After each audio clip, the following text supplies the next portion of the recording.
नमस्कार दोस्तों, स्वागत है आपका इस वक्त की बड़ी खबर में, जो कि सीधा बंगाल चुनाव से आ रही है। बंगाल इलेक्शन 2021, सीएम ममता की चेतावनी, मर जाऊंगी लेकिन बीजेपी को 1 इंच जमीन नहीं छोड़ूंगी, एक पांव से ही बंगाल जय करूंगी। दूसरी बड़ी खबर में बताएंगे बंगाल इलेक्शन 2021, हुगली में ममता की हुंकार, कहा एक पैर पर बंगाल तो 2 पैरों पर जीतूंगी दिल्ली। तीसरी बड़ी खबर में बताएंगे वेस्ट बंगाल इलेक्शन, तीसरे चरण की वोटिंग का गणित समझिए। इसी प्रकार की बड़ी खबरों में आपको ले जाएंगे। लेकिन अगर आपको भी लगता है बंगाल में भाजपा की सरकार बुरी तरह हारने वाली है, तो आप अभी इस वीडियो को लाइक कीजिए, इस चैनल को सब्सक्राइब कीजिए और घंटी बजाएं और कमेंट में लिखें जय हिंद। रुख करते हैं पहले खबर की तरफ। सीएम ममता की चेतावनी, मर जाऊंगी लेकिन बीजेपी को 1 इंच जमीन नहीं छोड़ूंगी, एक पांव से ही बंगाल जय करूंगी। जी हां दोस्तों, टीएमसी सुप्रीमो और बंगाल की सीएम ममता बनर्जी ने बंगाल चुनाव के चौथे चरण के लिए चुनाव प्रचार करते हुए बीजेपी पर जमकर हमला बोला। हुगली जिले के बंडेल में चुनावी सभा को संबोधित करते हुए ममता बनर्जी ने कहा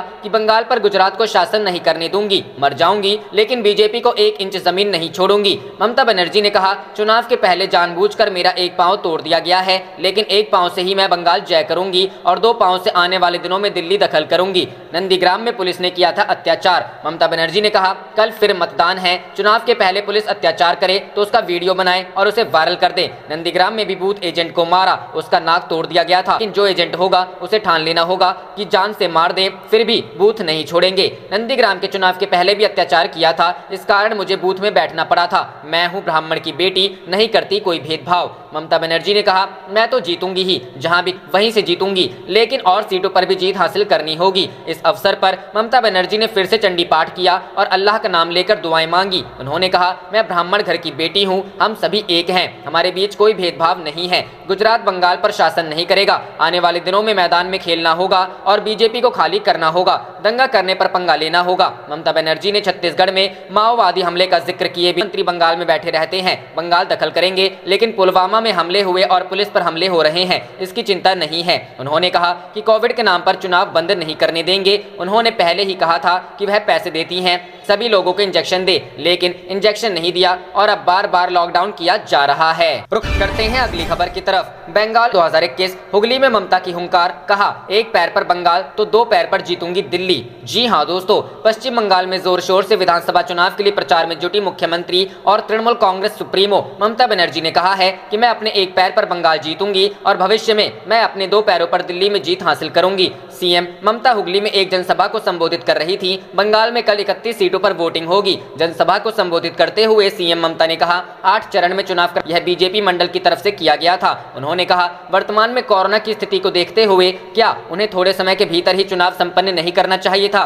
ममता ने इस दौरान जमकर बीजेपी पर हमला किया। उन्होंने कहा, क्या बीजेपी चुनाव लड़ने के लिए स्थानीय उम्मीदवार नहीं खोज सकती? बीजेपी के पास स्थानीय लोग है ही नहीं। उन्होंने सभी लोगों को टीएमसी और सीपीएम से उधार लिया है। ममता ने कहा, बीजेपी नल से पानी की तरह पैसा बहा रही है। जो लोग सुनार बांग्ला ठीक से नहीं कह सकते, वे बंगाल पर शासन नहीं कर सकते। बता दें कि बंगाल में कल यानी 6 अप्रैल को चौथे चरण में 44 सीटों पर, 10 अप्रैल को 5वें चरण में 45 सीटों पर, 17 अप्रैल को 8 छठे चरण में 43 सीटों पर, 22 अप्रैल को 7वें चरण में 36 सीटों पर, 26 अप्रैल को और 8वें चरण में 35 डाले जाएंगे। नतीजों की घोषणा 2 मई को। रुख करते हैं अगली खबर की तरफ। वेस्ट बंगाल इलेक्शन, तीसरे चरण की वोटिंग का गणित समझिए। जी हां दोस्तों, 3 जिलों के 31 सीटों पर डाले जाएंगे। वोटिंग होनी है उनके हुगली, हावड़ा और दक्षिण 24 परगना का नाम है। इसमें हुगली की 8 सीट, हावड़ा में 7 सीट और दक्षिण 24 परगना की 16 सीटों पर वोट डाले जाएंगे। दक्षिण बंगाल ममता बनर्जी का गढ़ रहा है। 2019 के लोकसभा चुनाव में दक्षिण बंगाल की 167 सीटों में टीएमसी ने 119 सीटों पर बढ़त हासिल की थी, जबकि बीजेपी 48 सीटों पर बढ़त बनाने में कामयाब रही थी। 2016 के विधानसभा चुनाव में ममता बनर्जी का प्रदर्शन और भी अच्छा था। उस प्रदर्शन को ममता बनर्जी एक बार फिर से दोहराने की कोशिश कर रही हैं। 2016 चुनाव में दीदी में दिखाया था दम। 2016 के विधानसभा चुनाव में तृणमूल कांग्रेस इन 31 सीटों में 29 सीट जीतने में की, जबकि सीपीएम को 1 और कांग्रेस को 1 सीट मिली थी। बीजेपी को इस चरण में एक भी सीट नहीं जीत पाई थी। 2019 के लोकसभा चुनाव में टीएमसी ने अपनी स्थिति यहां से और मजबूत कर ली। जिन 31 सीटों पर कल वोट डाले जाएंगे, उन 31 में से 30 सीटों पर टीएमसी आगे थे। बीजेपी सिर्फ एक सीटों पर बढ़त बना पाई थी। कांग्रेस और लेफ्ट यहां से साफ हो गए। हालांकि इन आंकड़ों के बीच तीसरे चरण की वोटिंग के लिए तैयारी अंतिम चरण में है। ईवीएम से लेकर केंद्रीय बलों की तैनाती तक की जा चुकी है। मंगल ले जाएंगे। इसे मिलाकर बंगाल में कल तक कुल 91 सीटों पर वोटिंग हो चुकी होगी। तीसरे चरण में कुल 205 उम्मीदवार हैं। कुल 10,871 वोटिंग बूथ बनाए गए हैं। 78,52,425 लोग वोट डालेंगे। दक्षिण 24 परगना, हावड़ा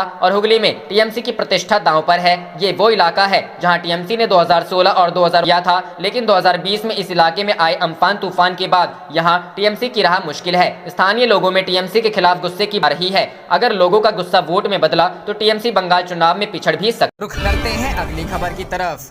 बंगाल ओपिनियन पोल आ गया। बंगाल का फाइनल ओपिनियन पोल। बीजेपी को लगा करारा झटका। जानिए किसे कितनी सीटें। जी हां दोस्तों, 5 राज्यों के विधानसभा चुनाव के पहले फेज की वोटिंग होने में महज कुछ दिनों का समय ही बचा हुआ है। इन राज्यों में जिस पर लोगों की सबसे ज्यादा नजरें हैं वह पश्चिम बंगाल है। बंगाल में ममता बनर्जी तीसरी बार सत्ता में वापसी की आस लगाए बैठी हैं, तो वहीं बीजेपी राज्य में 200 से ज्यादा सीटों पर जीत दर्ज करने का दावा कर रही है। हालांकि ओपिनियन पोल्स की माने तो इस बार बीजेपी राज्य में सत्ता हासिल करने से काफी दूर रह सकती है।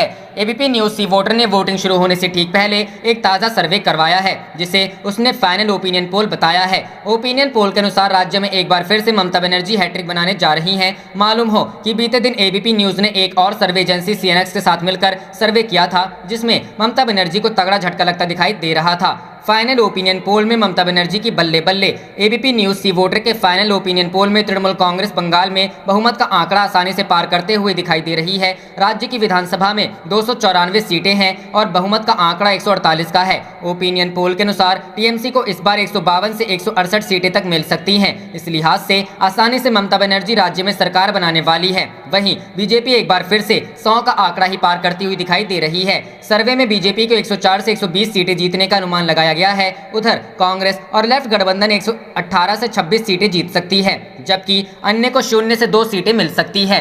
किसे कितनी फीसदी वोट का अनुमान। पिछले लोकसभा चुनाव में बंगाल में 18 सीटें जीतकर सभी को चौंका चुकी बीजेपी इस बार राज्य में बड़ी जीत दर्ज करने का दावा कर चुकी है। हालांकि अब जब फाइनल ओपिनियन पोल में टीएमसी की तीसरी बार सरकार बनाने का अनुमान जताया जा रहा है, तो अब लोगों की नजरें वोट फीसदी पर टिक गई है। सी वोटर के सर्वे के अनुसार टीएमसी वोट फीसदी में बाजी मार सकती है। टीएमसी को इस बार 42% वोट मिल सकता है, जबकि बीजेपी 37% मतों पर ठहर सकती है। कांग्रेस और लेफ्ट की बात करें तो 13% वोट मिल सकते हैं, जबकि अन्य की झोली में 8% वोट जाने का अनुमान है। पिछले ओपिनियन पोल में बीजेपी टीएमसी की थी टक्कर। पश्चिम बंगाल के लिए किया गया पिछला ओपिनियन पोल एबीपी न्यूज और सीएनएक्स का था, जो कि मंगलवार शाम को जारी हुआ था। इस ओपिनियन पोल में बताया गया था कि बंगाल में बीजेपी को 130 से 140 सीटें तक मिल सकती हैं। ओपिनियन पोल के अनुसार टीएमसी को 136 से 146 सीटें मिलने का अनुमान जताया गया था। वहीं कांग्रेस और लेफ्ट गठबंधन को राज्य में 14 से 18 सीटें दी गई थी। उधर अन्य को 1 से 3 सीटें तक दी गई। हालांकि सी वोटर के साथ किए गए फाइनल ओपिनियन पोल में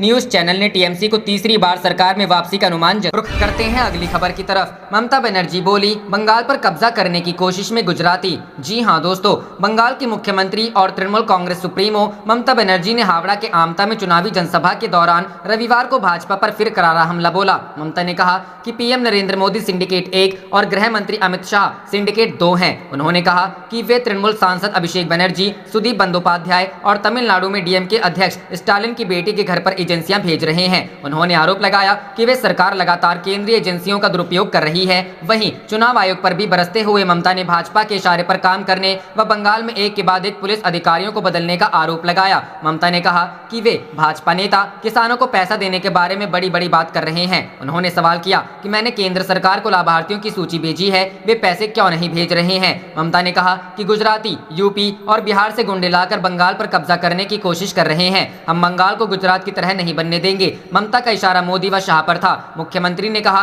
कि जिस प्रकार से उन्होंने गुजरात में दंगा लगाया था, उसी प्रकार वे लोग बंगाल में भी सांप्रदायिक हिंसा फैलाने की लगातार कोशिश कर रहे हैं। जब तक मैं जिंदा हूं, यहाँ हिंदू एवं मुसलमान को आपस में कोई भी शक्ति लड़ा नहीं सकती। ममता ने कहा कि केंद्र में भाजपा की सरकार एक एक करके देश की संपत्ति को पूंजीपतियों के हाथों बेच रही है। उन्होंने लोगों से आह्वान किया कि देश को बचाने के लिए आप लोग तृणमूल कांग्रेस का साथ दें। राज्य में 6 अप्रैल को होने वाले तीसरे चरण के मतदान के लिए चुनाव प्रचार के अंतिम दिन ममता ने ताबड़तोड़ 5 रैलियां की। हावड़ा के अलावा उन्होंने दक्षिण 24 परगना जिले के सोनारपुर व बारुईपुर एवं हुगली जिले के खाना कुलबा पुरसुरा में रैली को संबोधित किया। रुख करते हैं अगली खबर की तरफ। टीएमसी ने केंद्रीय सुरक्षा बलों के खिलाफ खोला मोर्चा, चुनाव आयोग से कहा बीजेपी की कर रहे मदद। जी हां दोस्तों, पश्चिम बंगाल में विधानसभा चुनावों के 2 चरण बीत चुके हैं। 6 अप्रैल को तीसरे चरण की वोटिंग कराई जानी है। इस बीच तृणमूल कांग्रेस ने चुनावों के दौरान ड्यूटी पर तैनात केंद्रीय सुरक्षा बलों पर गंभीर आरोप लगाए हैं। शुक्रवार को चुनाव आयोग से मुलाकात कर टीएमसी के एक प्रतिनिधिमंडल ने कहा कि केंद्रीय सुरक्षा बल बीजेपी का पक्ष लेने वाला रवैया अपना रहे हैं। वहीं बीजेपी ने भी चुनाव आयोग से शिकायत की कि मुख्यमंत्री ममता बनर्जी ने नंदीग्राम में वोटिंग वाले दिन 2 घंटे तक एक मतदान केंद्र के भीतर रहकर आदर्श आचार संहिता का उल्लंघन किया। तृणमूल कांग्रेस के उपाध्यक्ष यशवंत सिन्हा और बंगाल के मंत्री सुब्रत मुखर्जी की अगुवाई में पार्टी के एक उच्च स्तरीय प्रतिनिधिमंडल ने शुक्रवार को मुख्य निर्वाचन अधिकारी आरिस आफ्ताब से मुलाकात की। आप देख रहे थे आपका अपना चैनल जय हिंद जय भारत।